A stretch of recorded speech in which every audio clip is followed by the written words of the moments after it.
Hello, thank you for coming. So I'm going to chat to you about habit changing this evening, and hopefully give you some ideas of how you can change things up for yourselves, but also just to kind of get you to think about habit changing in a different way.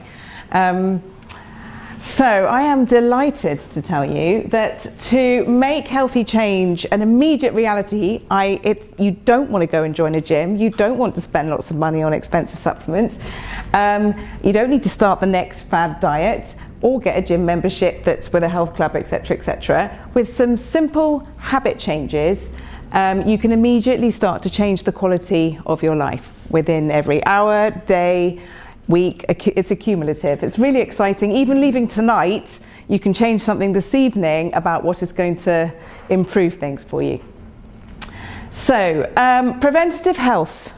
It isn't about hacks and extremes and sudden upheavals and rejecting everything that you've done before and suddenly starting all anew. It's about building sustained habits that are going to nourish you and your own individual, unique ecosystem. So our bodies are not something that just need to be fixed. Everybody's got, I just need to sort this out and then everything will be okay, or I just need to start that, or I need to lose weight, or I need to, whatever it is. It's a collaboration. We need to work with our bodies, with our skills, with our mindsets, everything. And then we can make meaningful change at whatever stage we're at and whatever it is that our goals are. So I'm very excited to be here to talk to you about this evening. Thank you very much for inviting me. Let's move on. So briefly, just a little bit of context as to who I am and what I do and where I've come from.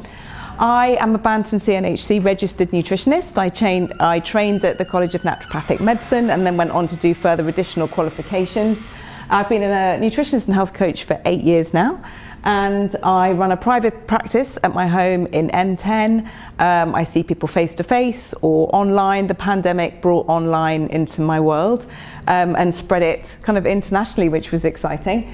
But I haven't always been a nutritionist. Before that, I trained from the age of about 4.5 as a violinist. And I was a musician. I went to music college, and I then was a freelance musician for years, doing some teaching, which you might think has got nothing to do with what I'm doing now, but it's got everything to do with what I'm doing now, because habit changing and working with my clients is all about teaching them how to make changes, teaching them about how to look after themselves, teaching them nutritional facts, etc., etc. And then I also did a bit of music examining. I don't know if anybody back in the day did any of those dreadful music exams where they went and played. That was me, the other side of the fence, trying to be the nice examiner. So it was nice to be then objectively listening to performances. And again, what's that got to do with what I'm doing now? Well, I learned to assess people, to see where they were at, give them a mark, look for improvement, give them advice, etc., etc. So at the time I didn't particularly enjoy that, but now I know why I did it. I'm a mum of 2 teenage daughters who keep me busy. And I talked about my training, but when I left college, what I realized, because most of my initial clients came from my previous network of the creative performing world, it was very important to me to know how to be able to give realistic advice to people who had perhaps unconventional lifestyles. So when people think about all the things that they should be doing with the health, it's like go to bed early, make sure you don't drink too much wine, don't do this, don't do all of these things are completely at odds with perhaps the life of creative professionals who are on the road and up late and doing all sorts. So, and they also live a life that's full of high adrenaline, high stress, quite a lot of anxiety, and all of that was coming up in clinic as I was training, and nobody really knew exactly how to modify their advice. So I did some extra training in how to support people with high emotional regulation needs, and I came across a lot of slightly unwanted disordered eating patterns along the way. That's a very, very sensitive field that needs to be handled by somebody with training, so that you don't make an already slightly difficult and anxious and dangerous situation sometimes worse. So I did a master practitioner in that, which tagged on very handily obesity management, because that is now unfortunately a big part of our health. So who do I work with? Adults only. Children, I don't work with children or people under 18 for loads of reasons. Children are still developing, their bodies are still changing. Some of what I do sometimes is recommend supplementation where there are significant depletions at play, and children have different dosing, they have different needs. It's a whole different thing that I feel like you need to specialise in to be safe. It's a bit like if somebody comes to me and tragically they've had like perhaps a cancer diagnosis or something. That needs to be handled. It's the same with kidney disease, anything very, very serious. I have a whole network of people that I can refer on to, but I personally don't work with those because you need to be a specialist. So common general health presentations: digestive issues, weight loss or sleep, overstress, hormonal dysfunction, low energy, everything. Everything comes. Quite often people will come to me for one thing, and then it will emerge that actually there is quite a lot of other things going on, maybe which are actually more important than what they've come in the first place. So I'll talk a bit more about that later. And yeah, I work holistically.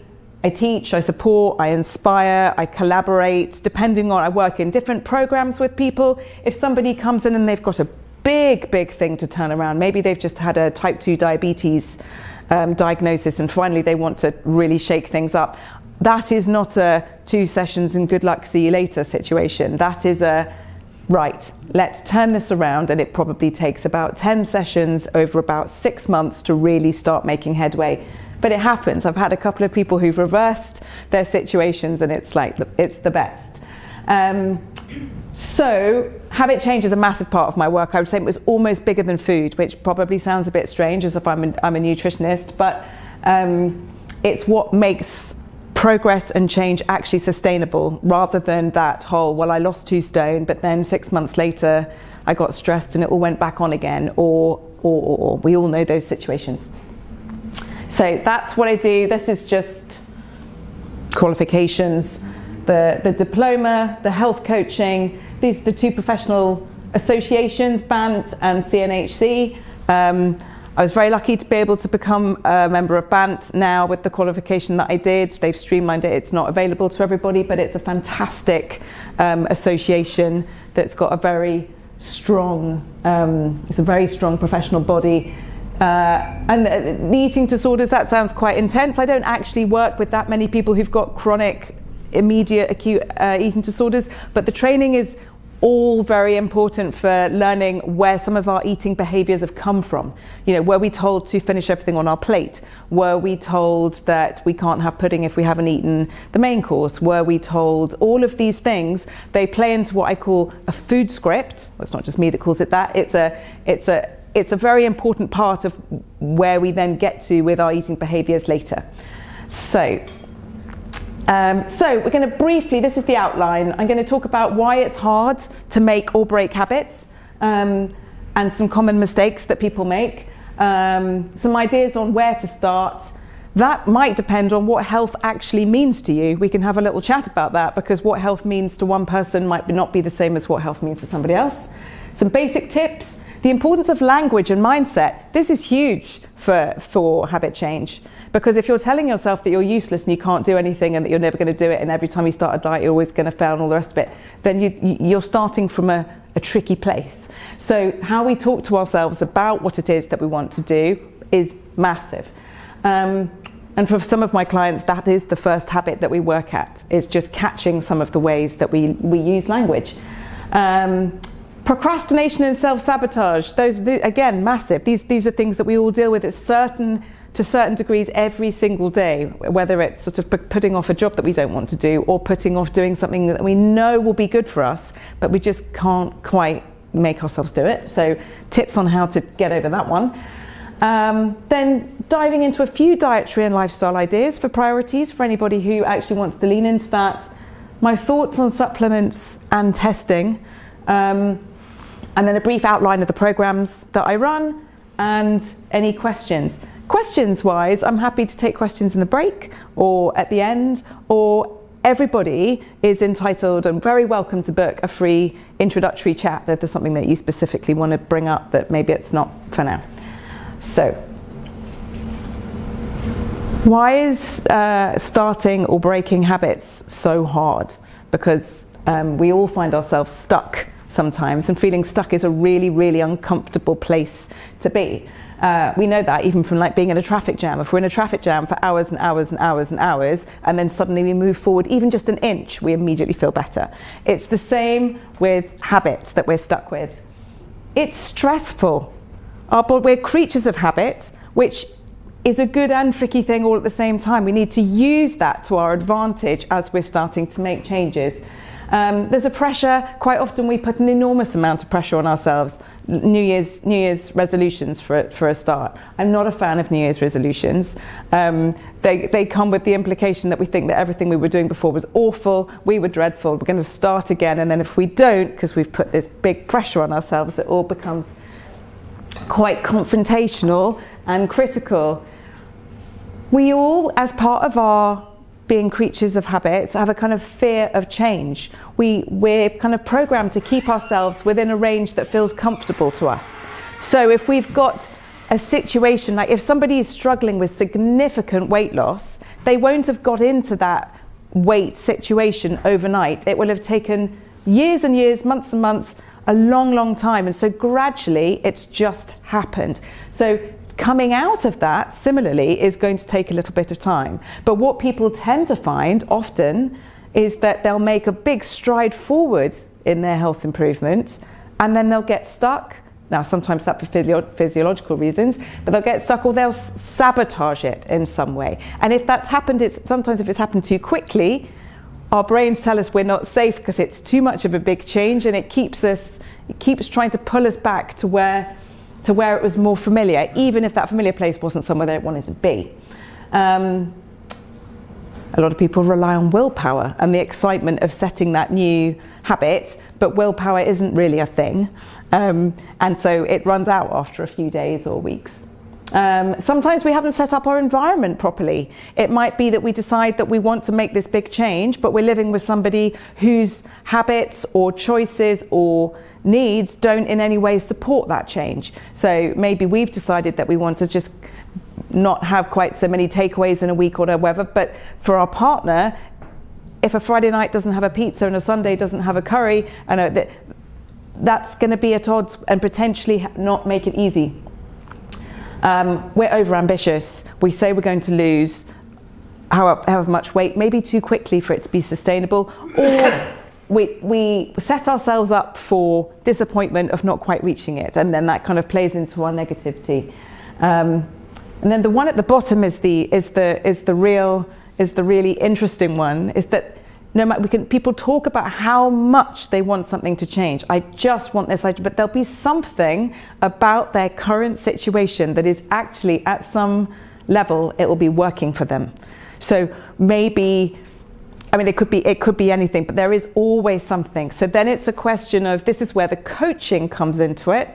Let's see how much let's see that habit or that thing that's keeping you stuck for what it really is, and does it line up with what it is that you're now aiming for?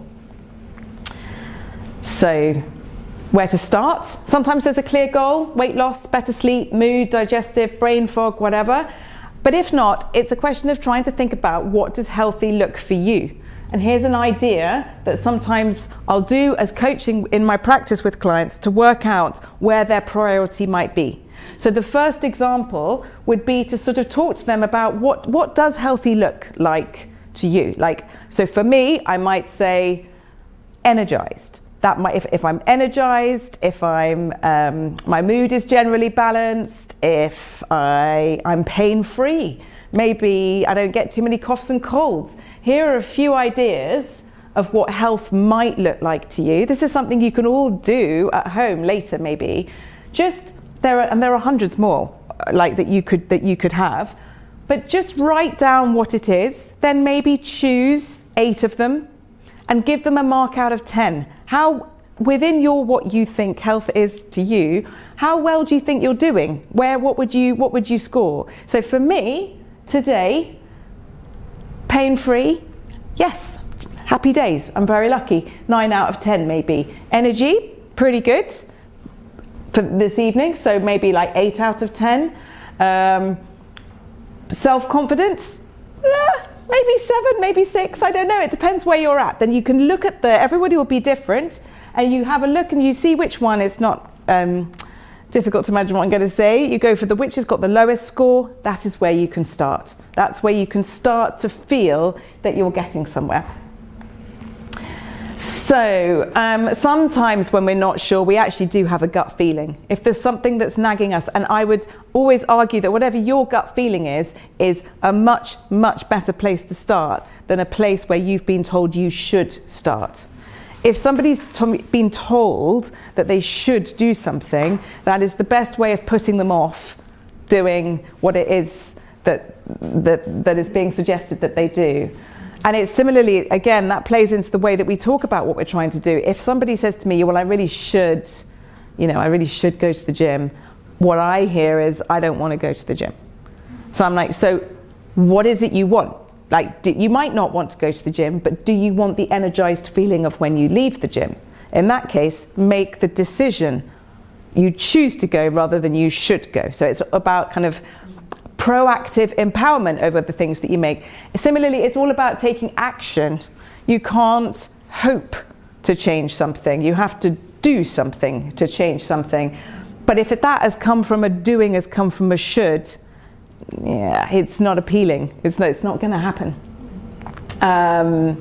So a little bit of thinking ahead as well, if we need a bit of gearing and geeing ourselves up in that moment. You can just write, once you've got your pie chart or your list of your health goals and where you're at and which values you give to each, then you can kind of think, okay, well, the one that I pick, when I've improved it, what's that going to look like? What difference is that going to make to the following hour or the evening or the next morning or the next day? And you really, really start to think about it, visualize it, set it up, prepare it, so that you're giving yourself the best possible chance to make that thing happen. So when you have the idea that in the morning you're going to go for a walk in the sunshine, at that point, that was your gut feeling. Oh, I think I might go for a walk tomorrow. Great, shoes by the door, coat by the door, blah, blah, blah, blah, blah, that's set. So then the next morning when you come downstairs, you're like, oh, I don't know, I might make a cup of tea. And there it is, it's there, you're like, it's either a reminder or it's just a propeller, or it just gives you that extra likelihood that it's actually going to happen. So the other thing, some people like to add, some people are like, oh, I really want to give up. Other people are like, I really want to start. So I'm going to give you some ideas about health-specific habits that you could consider. But some people will kind of, I need to stop having sugar in my tea, or whatever it is they've told themselves they want to do. Other people are like, I would love to move more, or I would like to drink more water. I know I should be drinking more water. So again, it's like, well, do you want to drink more water or not? What is it going to do for you when you do that? Let's look about because that's what you want. You don't want the water drinking moment. You want what it's going to bring you. So it's about you're aiming for that, and that's just the kind of vehicle that takes you there. Makes it very different. So it's not about just physical choices. Thought habits and tools are almost more powerful. So if you get into the habit, you decide that when you have a little gut feeling, a little ping of, I think I might want to do that. That's it. So as soon as you have the habit that you start could literally be, when I have an instinct, that's it. That's my trigger moment to go and do something towards it. So you might have, let's go with the going for a walk in the countryside tomorrow morning situation. You might have that thought now, but there's nothing you can do about it now. But you still want it to happen. So you don't want to have the risk of getting to tomorrow morning and our brains talking us out of it, like in a million different ways. What could we do to make it happen? You could get your phone out of your pocket and set an alarm for the time at which it would be, as a reminder. When you could set another alarm for when you get home, if you want to put your walking shoes by the front door. You could call a friend, see if they want to come with you to make it more fun, turn it into a social thing as well.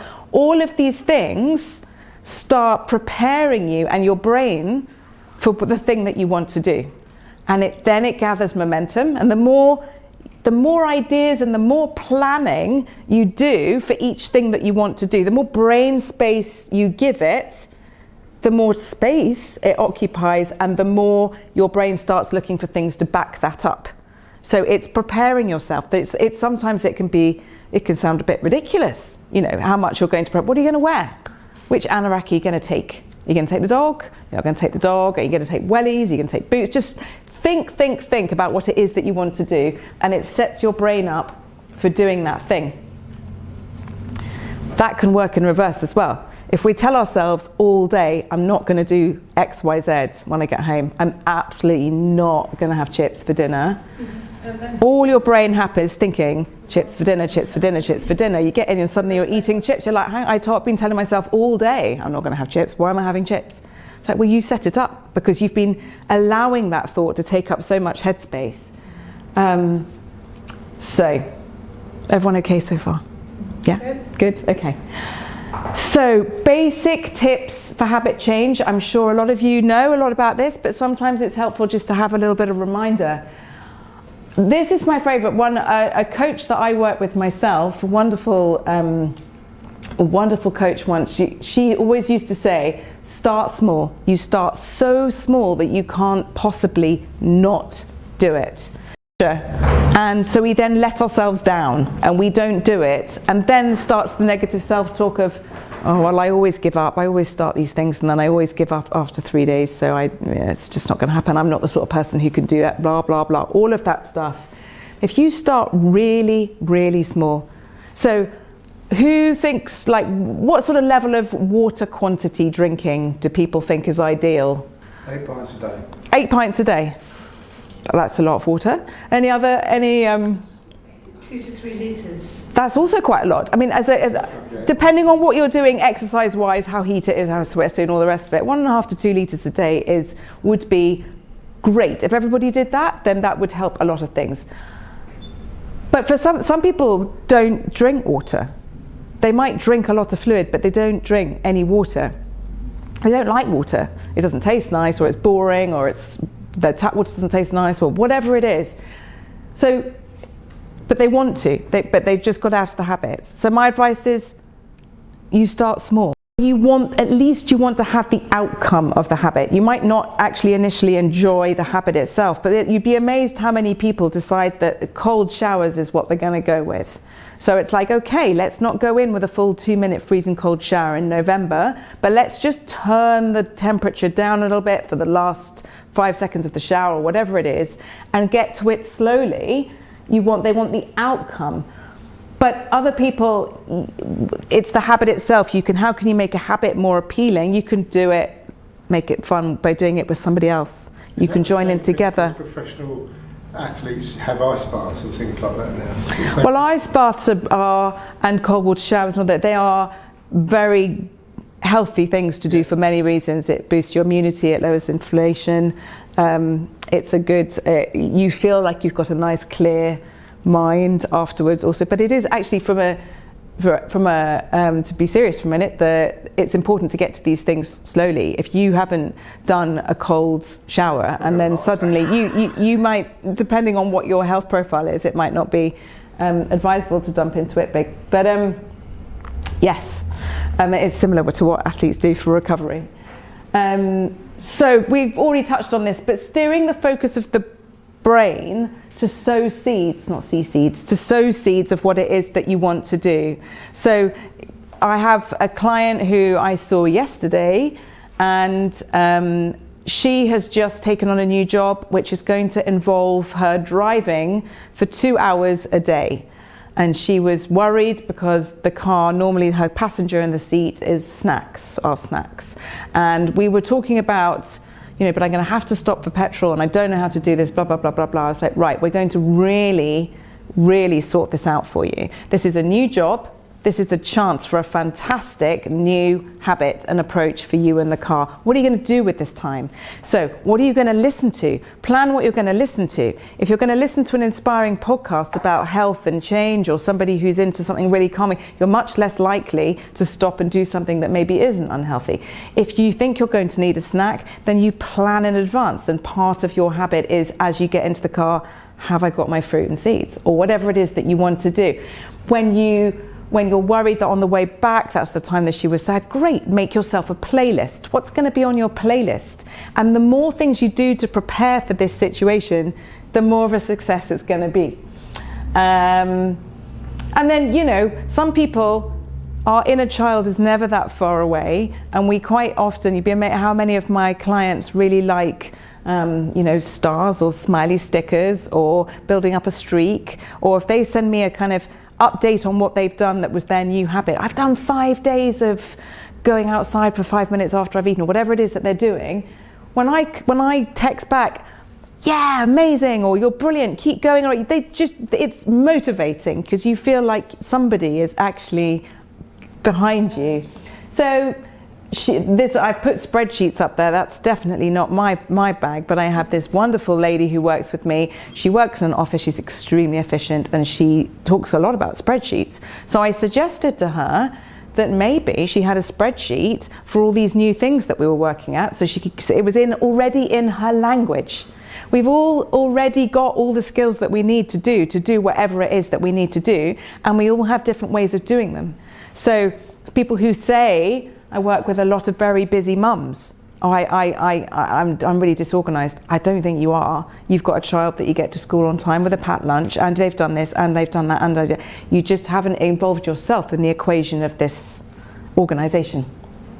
Building streaks, everyone likes building streaks. There are lots of apps that some people use that can be just very satisfying. If you're building a streak on an app of the number of days in a row that you've had 2 liters of water, and then you've got this nice big row of smiley faces, when you're thinking, oh, I don't know if I can be bothered to go and get water, for some people the motivation of not wanting to lose that is actually something else which helps them keep on their path. How are we doing? Good. So just a quick one on language and mindset. Most of us, or a lot of us, have got a sort of variations of negative voices, just sort of like doubting ourselves, criticizing ourselves, jeering ourselves, just not being on our team. Remember what I said at the beginning, we are a collaboration with our bodies, minds, guts, everything. And we do need to think about being on the same side. And we also just need to be active. So rather than saying, oh, I hope to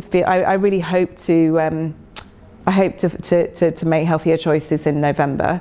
Don't hope to make healthier choices. Decide. You're going to, I decide I am going to. I don't kind of wish, I hope, all of that. It's a positive, proactive, deciphered, owning it statement. The other thing, oh, I have to do this. Turn I have to do this into I get to do this. I have to go for a walk because Buffy told me to, she thought it might be a good idea. I get to go for a walk at the beginning of the day and feel all of the, change the wording. It completely reframes it. I want to. I've decided to. I'd like to. I choose to. If you choose to, you've chosen to come tonight. You've chosen to do something, and you've all got yourselves here, even though it's raining, cold, dark, and the traffic's awful. It's like you've made a conscious decision that you're going to do something. And then we have to be conscious of whether or not we're bullying ourselves in the background. If we know one side of us wants to do X, Y, or Z, but in the background you've got this, well, you're not going to because you never do. And I've always thought you were lazy. And actually, come to think of it, last time you tried to do something, you messed it up. So you're probably not going to work out this time. Kind of going on in the background. You need to catch that. Just notice it. Don't try and push it away because it will always come back again. Just notice the thought. It's like, I was expecting you. Almost talk to, I was expecting you, but I've got this. I have chosen to do this. But thank you for keeping me on my toes. I've got this. I'll take it from here. Thanks very much. So swapping out shoulds for choice, that's what we said. I was talking about that before. So catching your thoughts is actually one of the most game-changing habits right up there. Because when you do that, it changes everything that's going to happen afterwards. So if you have got judgment or criticism or whatever going on and you just leave it, this wonderful coach that I mentioned earlier, she used to talk of it as being headworms. And she used to encourage people to have a daily headworm busting practice, where every time you just spend a little bit of time and just notice the negative thoughts that come out, and then you actually challenge it. If somebody, if you come across thought you're really lazy, you go, hang on a minute, does the fact that I went for a 5-minute walk rather than a 10-minute walk make me lazy? No, I went for a 5-minute walk rather than a 10-minute walk because I had 5 minutes, not 10 minutes. Or I had other things that I always want to do. Don't let this kind of narrative that of not being good enough or whatever, like, actually ruin the motivation of what you're doing. So, yes, procrastination and self-esteem. I did talk about this a little bit, but procrastination is a massive problem. And what I encourage people to do is what I call the ready, steady, go. It's not new to me. There are lots of other practitioners who use a similar thing. Mel Robbins, who I'm sure a lot of you have heard of, the 5-second rule she talks of. It's all linked with the number of seconds we basically have when we have a gut instinct that's positive and is aligned with something which we know is something that we want to do that is good for us. It's only going to be a matter of seconds before our brain starts talking us out of it, or coming up with other reasons or reasons why it's not possible, and then the moment's gone. You've lost it. So, ready, steady, go to me feels a bit more, 5, 4, 3, 2, 1 is, I mean, maybe that's an American thing, the blast off thing, that's where she's coming from, but I relate to ready, steady, go, just let's do it. So, you've come up with your priorities of things that you're thinking about, health, lifestyle, whatever it is that you've chosen, and then you get like, it might even just be a whisper. It might just be I think I might go for a walk. Ready, steady, go. Up you go, off you go. And if it's not available to you, that's when you set your shoes, do whatever. And the water. I think I might go and go. Ready, steady, go. Stand up. Go and get the water while you think of it. Otherwise, something will happen. The phone will ring, the text, blah, blah, blah. You'll get to lunchtime, I haven't drunk any water. Every time you have even a sniff and an instinct that's aligned with something that you want to do, is in line with your goals, just go for it. And it helps eat. Hi. I find moving, once you want to do something, just move. Yeah. Attaching action. Yeah, action. Yeah. Just move. Just change position. Yes. Yeah. And also I find that for if somebody is, I work with, I haven't brought it tonight, but there are lots of ways of working with different trains of thought and mindset and all the rest of it. And I always say, if in doubt, last resort, or maybe even kind of closer than last resort, just move.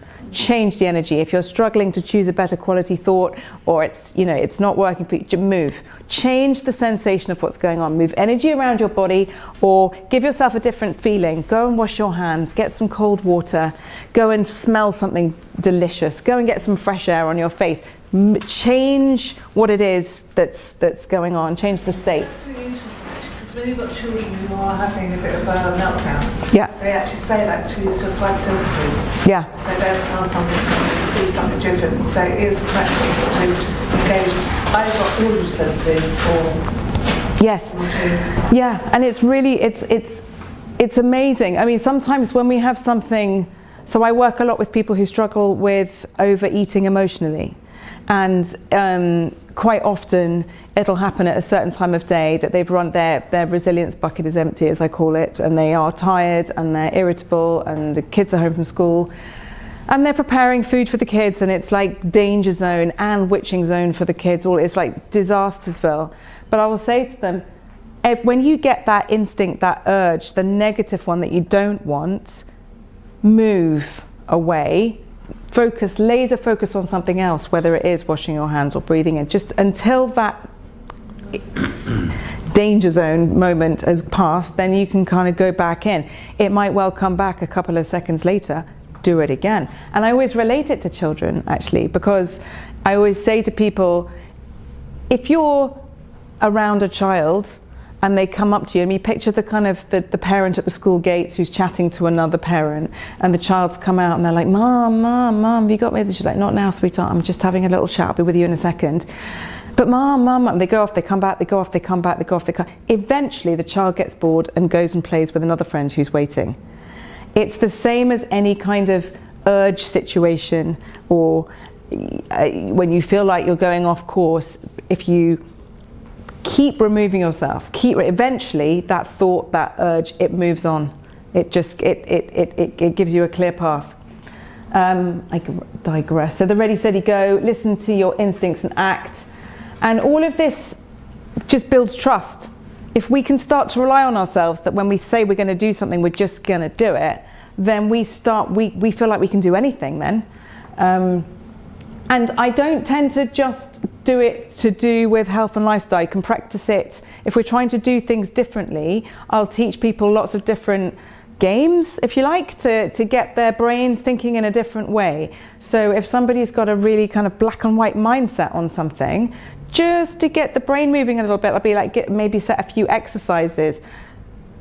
If you always put your right shoe on first, put your left shoe on first for a week, see how that feels. If you always open the fridge with the left hand, open it with the right. All of this sort of stuff just to kind of, to get us out of our kind of automatic pilot kind of approach. Slowly, slowly, slowly. When a client comes back to me for their second session and they go, you're gonna be so impressed with me. I've literally nailed everything, and it's perfect. I've done everything perfect, perfect, perfect. I'm always, that worries me. It's like, no. When I give out plans and protocols and have sessions with people, it's like we are going 80%. 80% is the perfect imperfection that I would really like to work at people with for their long-term health turnarounds, because life does life stuff. We never quite know what's going to happen next, and if we're going for 100% squeaky clean, we cannot sustain that in any way at all, and then it becomes a little bit destructive.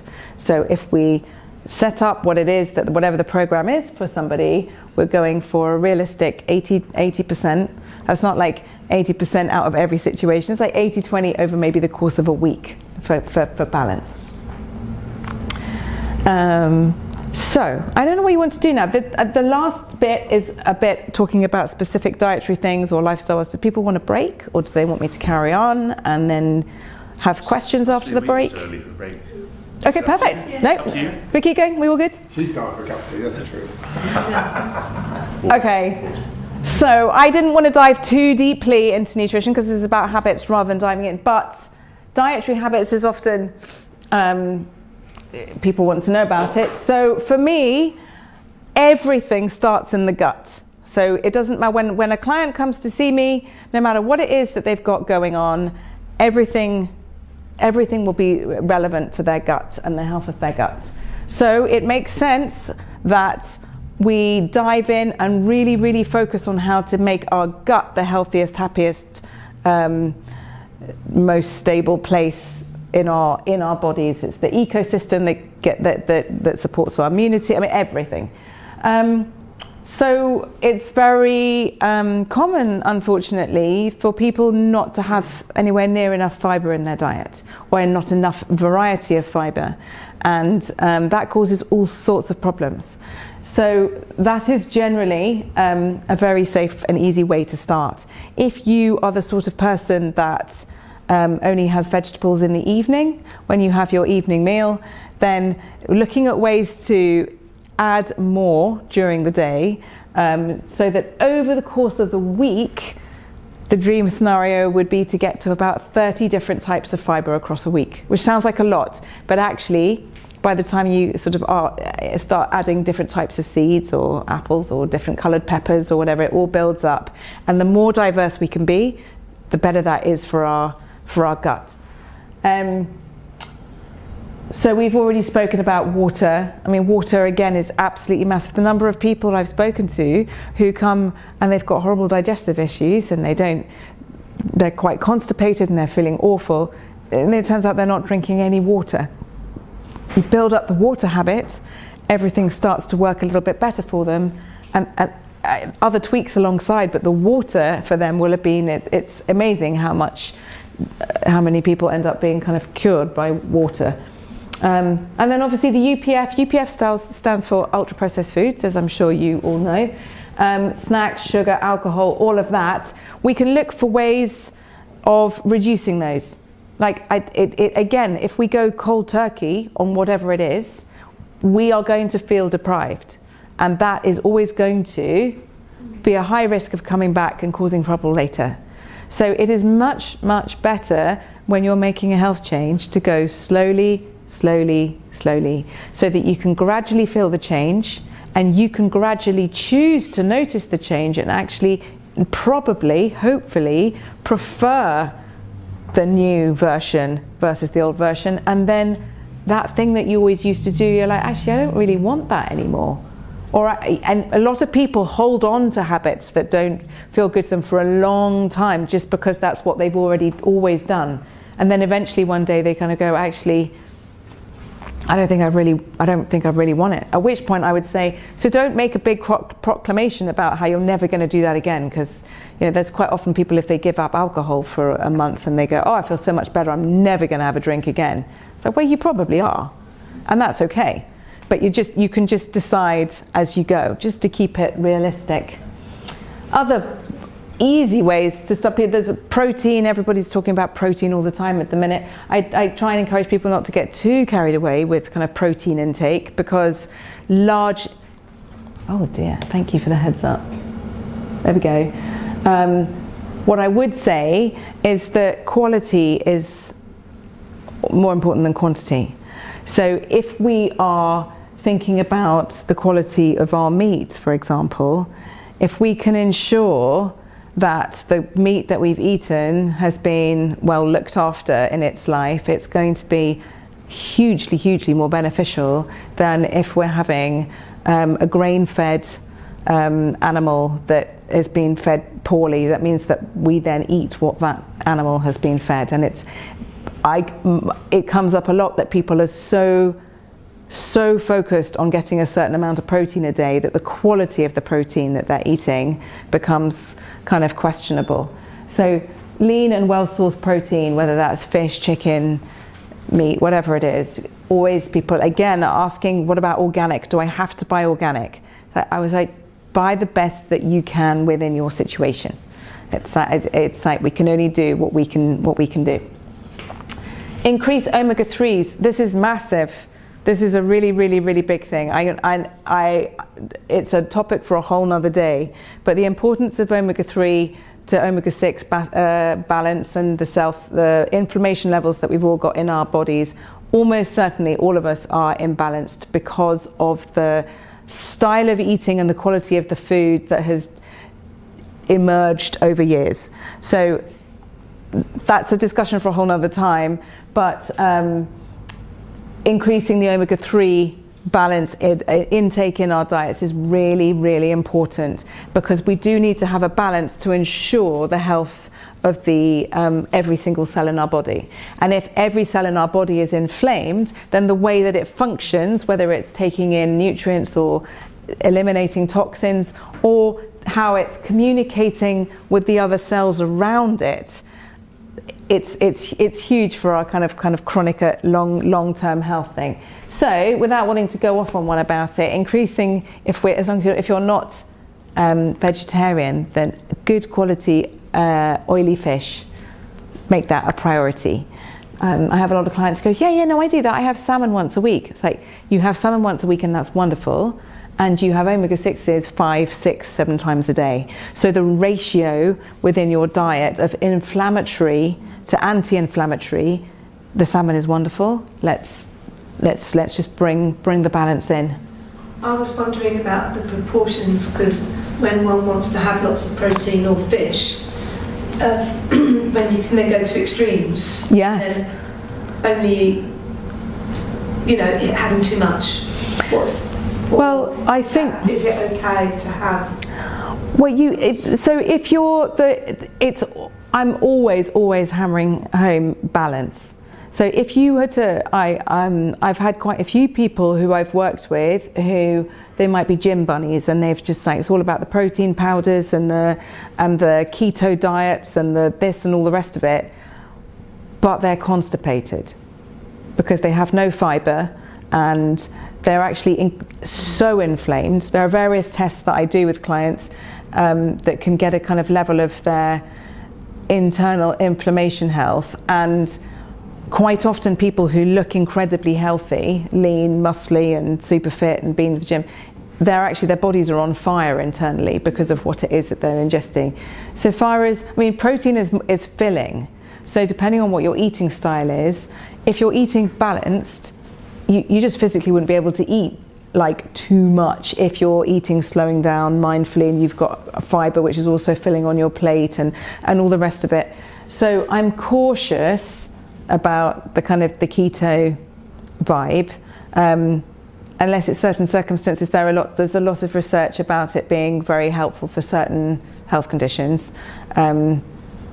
epilepsy for one, and there are lots of exceptions, but generally it's another one of those fad things that's just come in and people just suddenly lose all sense of context to the rest of what needs to go on the plate. I think. Hi. I was just going to say, do you think something like that is okay if it's short term, and that might go for quite a few things? Or? It can be. In a lot of people have success, say, with weight loss by going on a ketogenic diet, and that can be satisfying, and yet it's not sustainable. And what tends to happen is all the things that they've deprived themselves of, say the bread or the whatever, when they come back off the keto diet, it all comes straight back on, and they're back to where they were before. And it's also that the ketogenic diet can often have a quicker weight loss outcome than a more balanced approach. And what that does to your metabolism as to how it's affected by how it then handles its metabolic rate, how it's slow. If the body gets used to having less, or a sudden change to what it's used to, it might go into sort of essentially a sort of starvation mode, and it slows down in order to be able to preserve the energy it's got. When you then stop keto because you've lost the weight that you wanted, and now I've lost 1.5 stone, so I'm going to have the odd piece of bread, or I'm going to this, and it sort of slowly ramps up. Then suddenly, because their metabolism has slowed down, then their weight comes on much quicker. And so you'll find that people who are kind of chronic dieters, it's really, really very sad, I find, that people who are chronic dieters and the Weight Watchers and goodness knows what, all of this, they will lose weight, they'll put it back on, they'll lose weight, they'll put it back on. And it's quite normal to lose weight and then put back more on. And it's so frustrating for them. And then they start telling themselves that they're rubbish at losing weight and they're lazy and they're this and all the rest of it. But actually it's not. So can I ask one more thing? Yeah. On the other side of the spectrum, Yeah. your views on intermittent fasting? Okay, so again, I've got lots of views, as you might expect.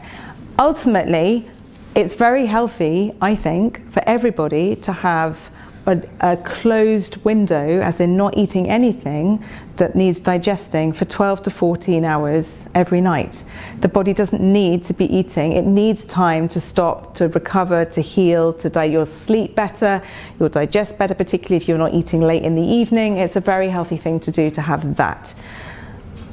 As with many things, the male body is quite a lot more straightforward than the female body when it comes to intermittent fasting patterns and how that might work. And you can do an enormous amount of damage putting yourself on a pretty brutal fasting schedule if it doesn't work with your hormones, or it doesn't work with what's going on, and it can do a lot of damage.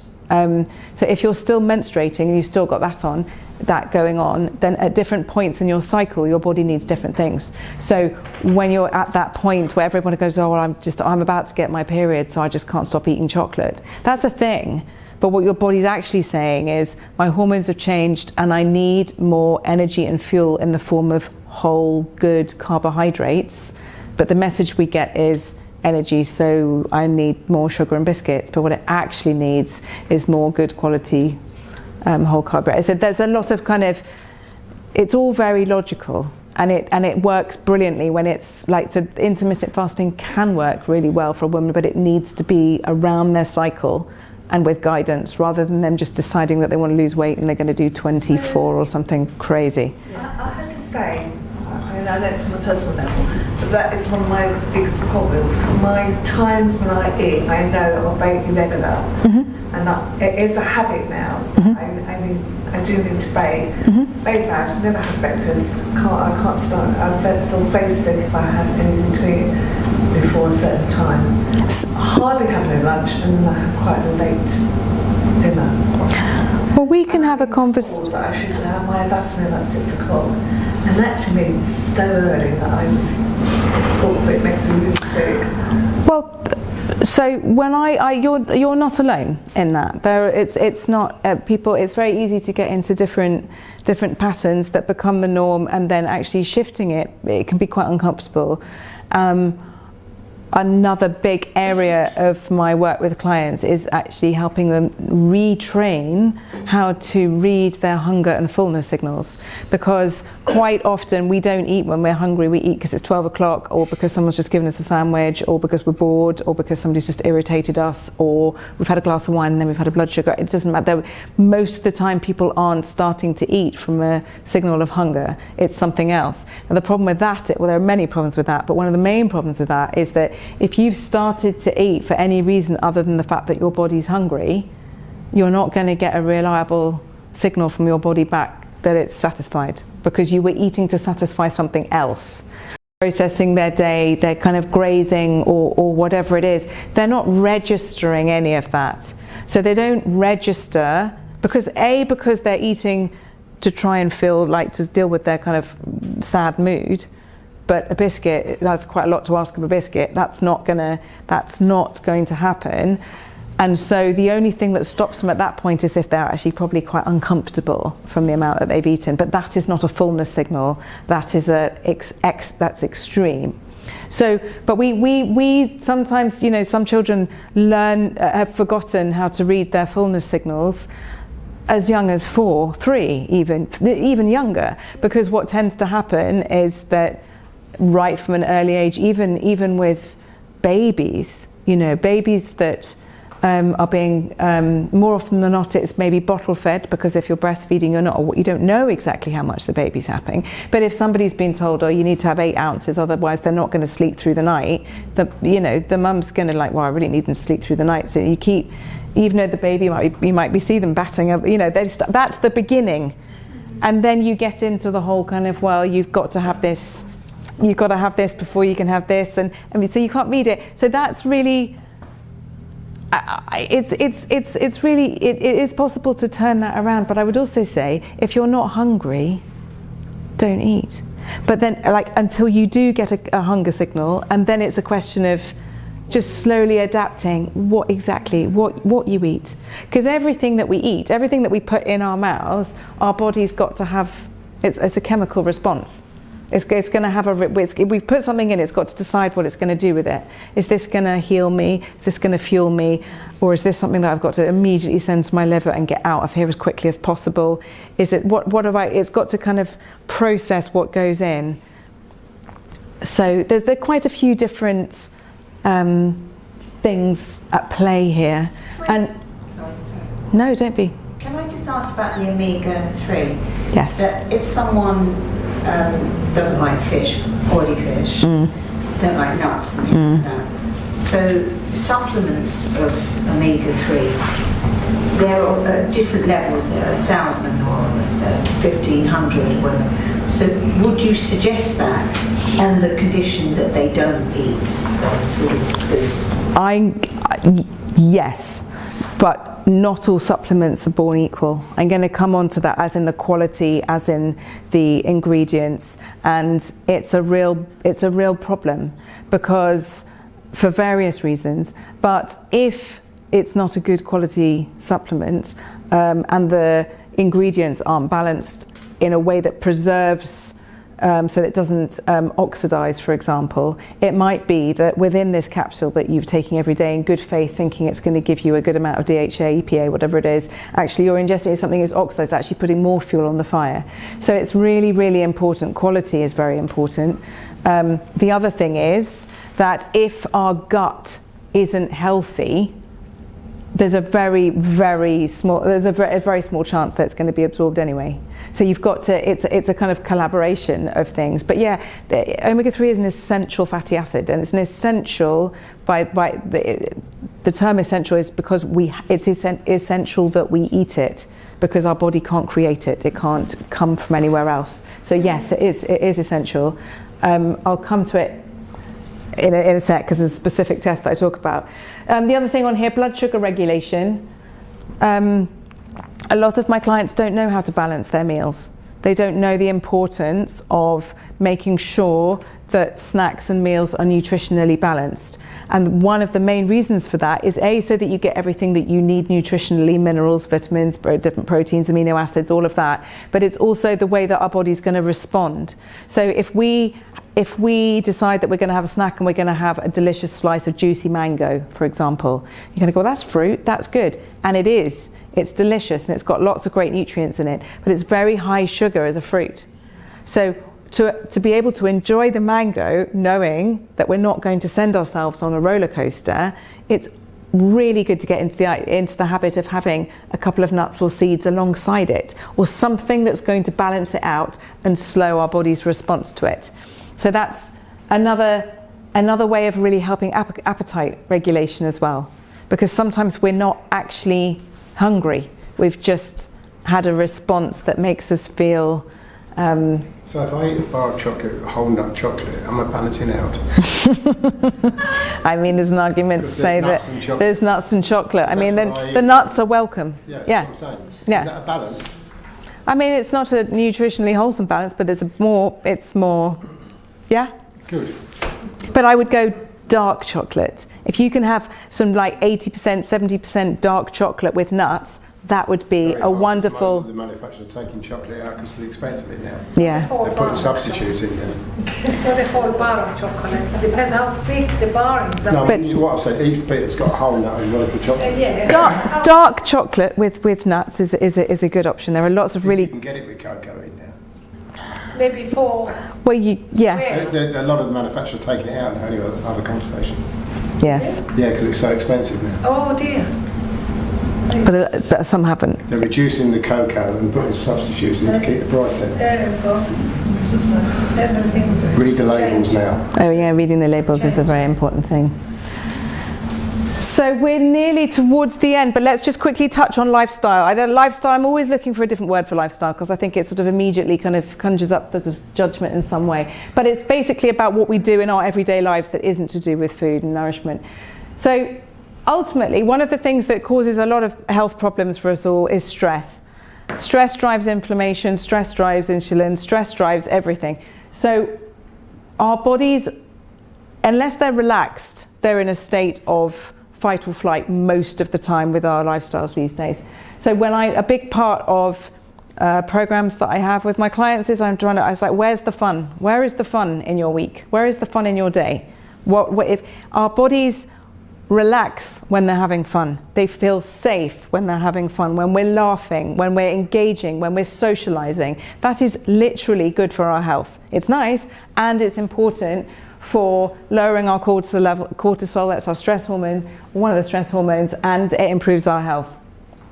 Sleep, it's very common for people to sort of faff around and lose valuable hours of sleep in the evening. Quite often we work really hard, we've got lots of responsibilities, it gets to the evening and that's the only time, particularly late at night if we've put kids to bed or we're not going to get phone calls from parents or whatever it is, when we have time to ourselves. But quite often that's coming at the expense of good quality sleep, and sleep is the best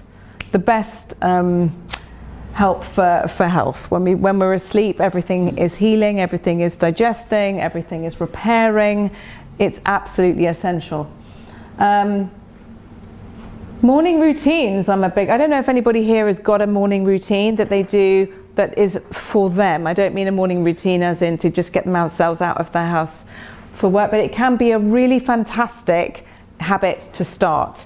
It might be as quick as, yes, right, maybe it's your face, but maybe it's before we pick up our phone, we're just going to sit and breathe. Maybe we're going to just do a couple of stretches so that when we get out of bed, we've done a little bit of movement. Maybe it's going to be that we get out of bed and before we do anything else, we're going to have half a glass of water.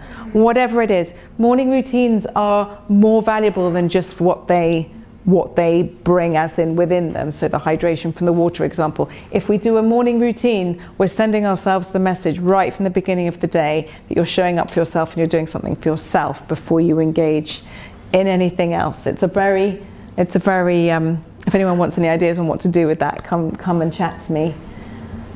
Stress snacks, we talk about Food snacks, stress snacks, really, really important. Most of us have got our nervous systems on all of the time, and it's worth just giving them a little break from time. It's like a power down and then a power up. It's like when the computer doesn't work, turn it off, turn it on again, suddenly there's no problem. It's sort of the same as well. Even just switching off just for a moment, whether it's getting yourself out in the fresh air, facing the sun, phone off, breathing in and out, talking to a friend, listening to a fun tune, whatever it is. Stress snacks, very important. Are glucose tablets good for you or bad for you?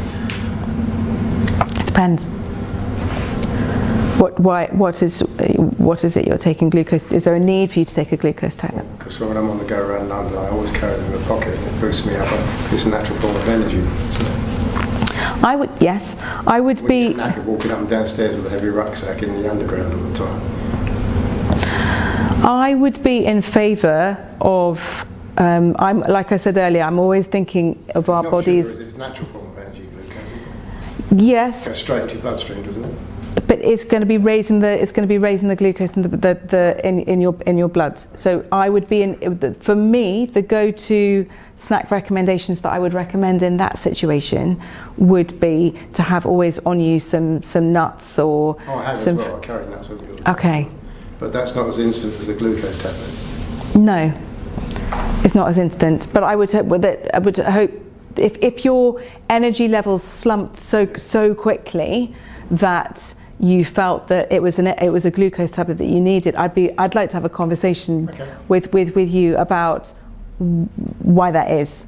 Just running around too much. Yeah, so maybe it's about like balancing the fuel back upstream. So when I'm talking about with people like planning how they can shape their meals, it's always about planning for what you're going to do, not in compensation for what you've done. Unfortunately, with what I do, you can't plan sometimes. That's the problem. Anyway, that's a conversation. Let's have a conversation. I feel like that would be relevant. Yeah,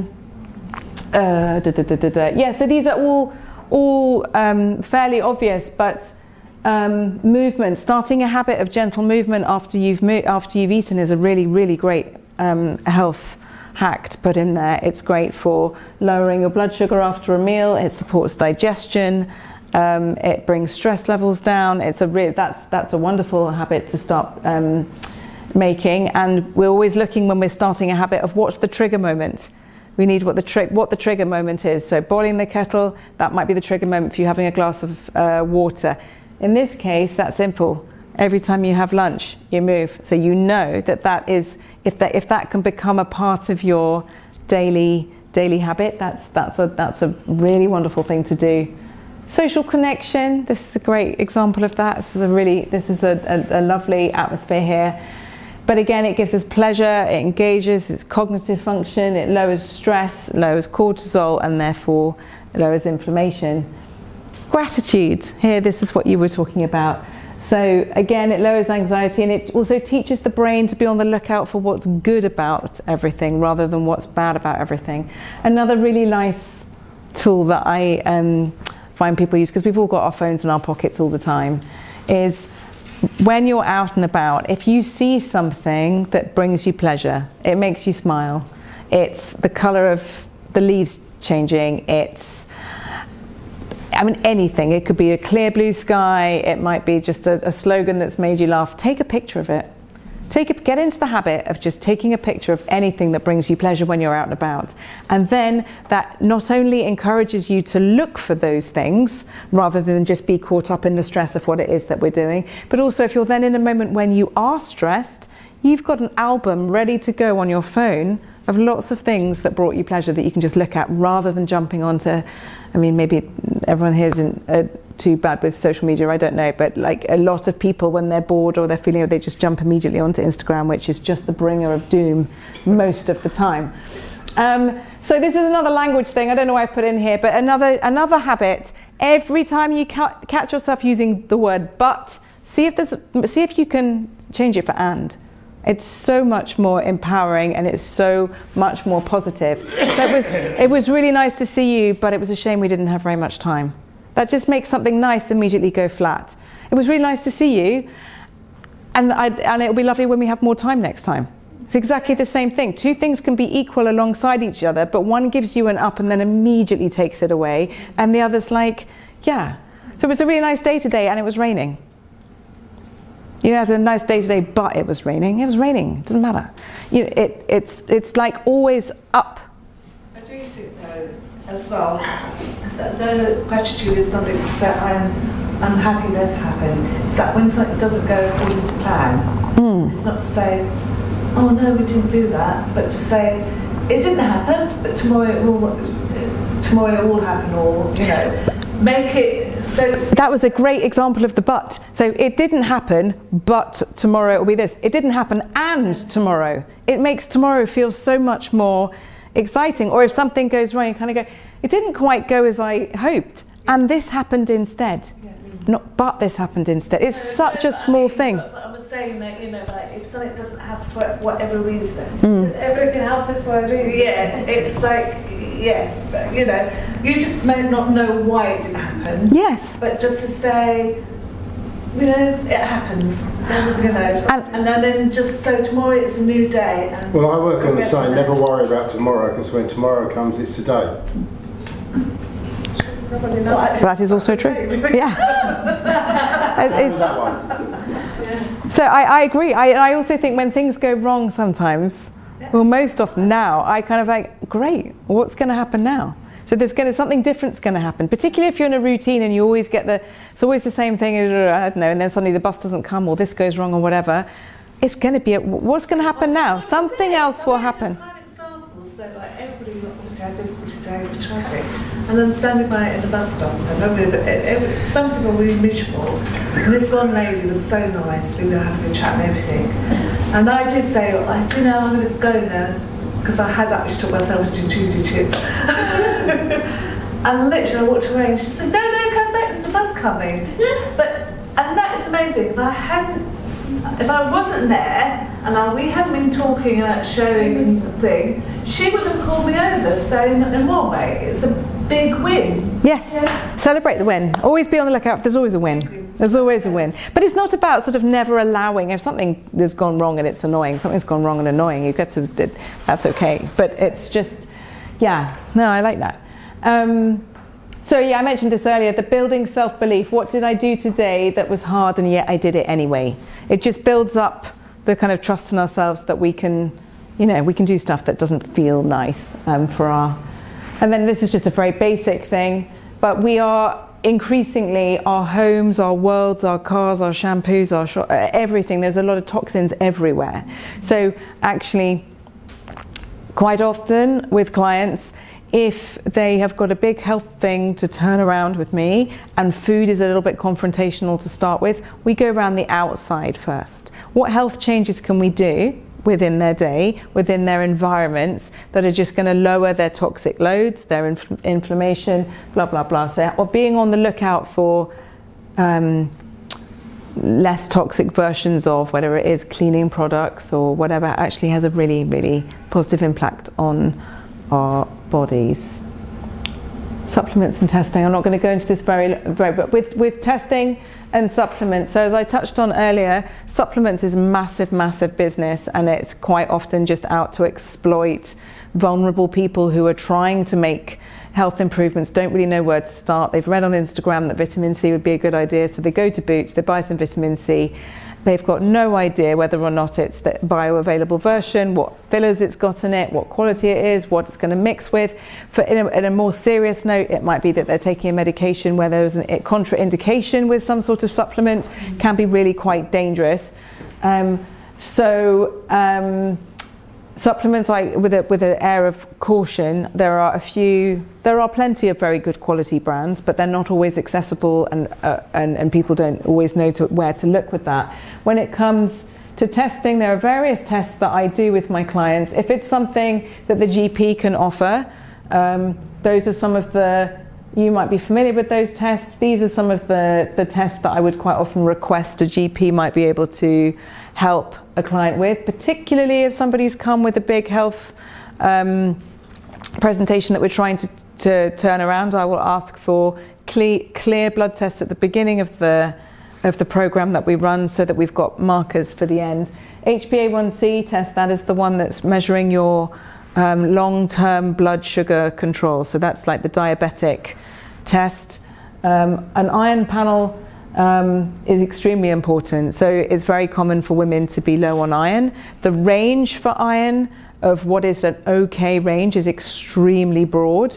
And as a naturopath, we are looking for optimal. We're not just looking for okay. So somebody might come in complaining of exhaustion and fatigue, and they might have had a blood test done, then they're safely in range and it comes back as normal, but they'll actually be quite near the low end. They might still be menstruating, etc., etc., etc. They might be anemic without knowing it.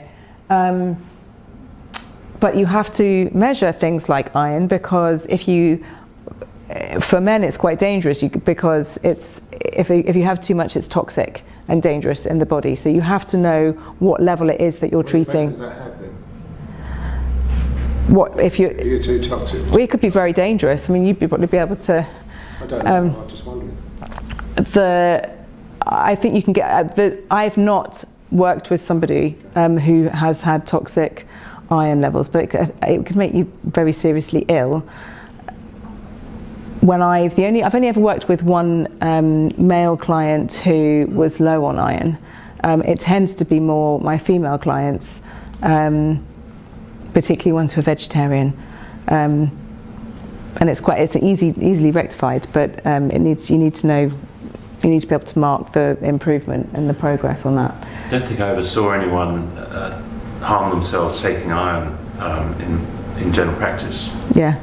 From overdoing supplements. I just wonder what effect it would have on a man if he is over levels. Yeah, I was trying to think.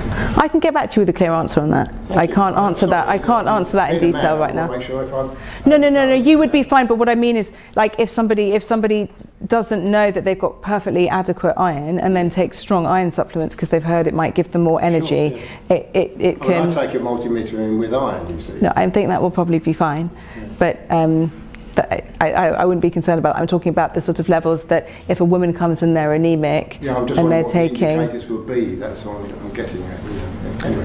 Well, when we have our conversation, I'll make sure I've got the exact answer for you when we do that. One pointer that I do remember though is that even if you're not anemic, if your iron levels are low, you will get symptoms from that. Yes. You know, be tired. Yeah, so I assume logically the other way you anemic, get symptoms. but your iron is, in the lower range, or.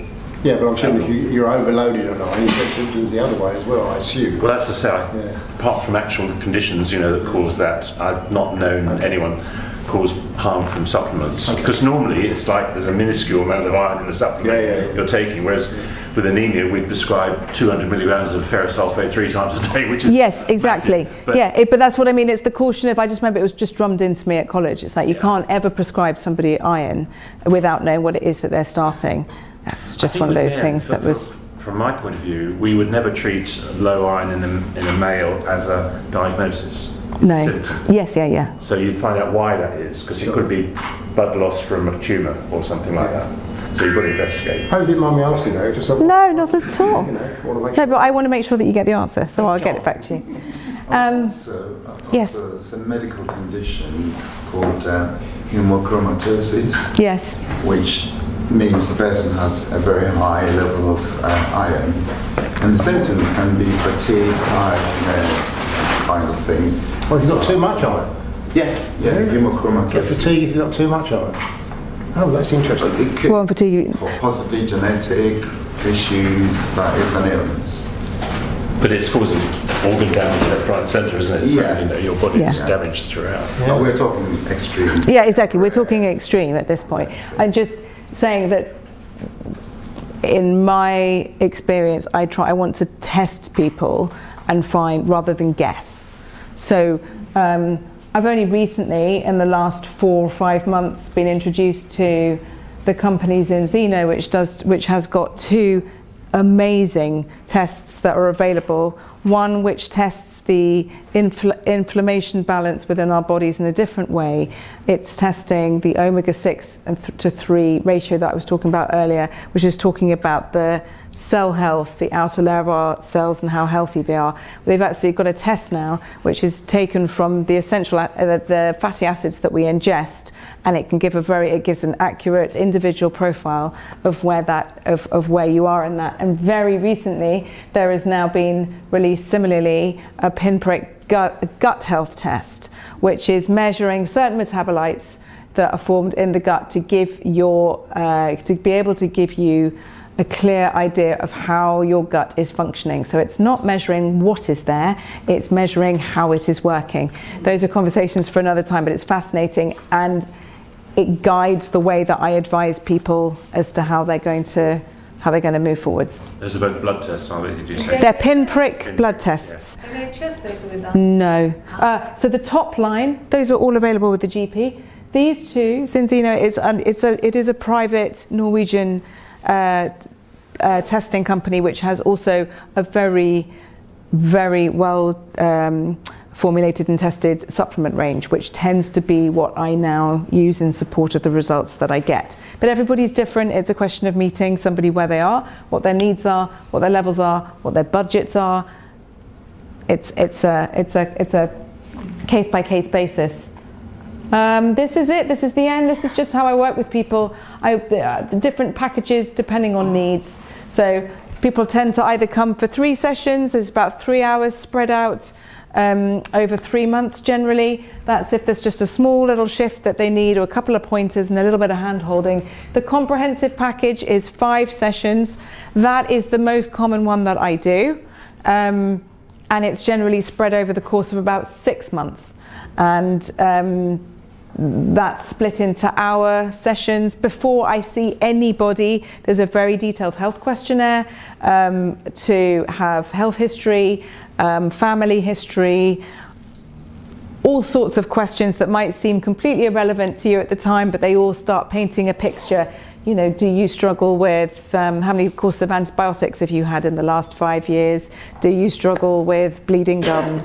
Do you get verrucas? Write down everything. It gives us a really clear picture of what it is that the body is working on. The ultimate package is the 10-session package, which is in support of somebody who's got something that is a bit more long term, and they really want to bed in, and this is their time, they want to sort it out. So that might be weight loss management, obesity management, it might be type 2 diabetes, it might be just a general profile of somebody who's maybe transitioning through perimenopause to menopause. It might be somebody who has got a horrible IBS, who actually needs to just really slowly just turn it around, heal their gut, and learn how to reintroduce foods that they've perhaps felt were off limits for a while. So all of this information is on my website. And like I said, any of you, it'd be lovely to talk to anybody who wants to just have an introductory chat. If there's anything health-wise on your mind that you think you might want a little bit of assistance with or a little bit of guidance with, this is a QR code, I think, that takes you straight to the website. I've got 2 QR codes, one that instantly takes you to the booking for a call, one that takes me to the website. The link for booking the call is also on the website, so or it's on the flyers and cards that I've got here. So that's it. You're doing a Q&A after tea? Yeah, I think if people would like to have a break now, I'll be here afterwards and happy to take questions. Excellent. Anyway, thank you for listening. Oh, go to the website. Okay, all right. Thank you.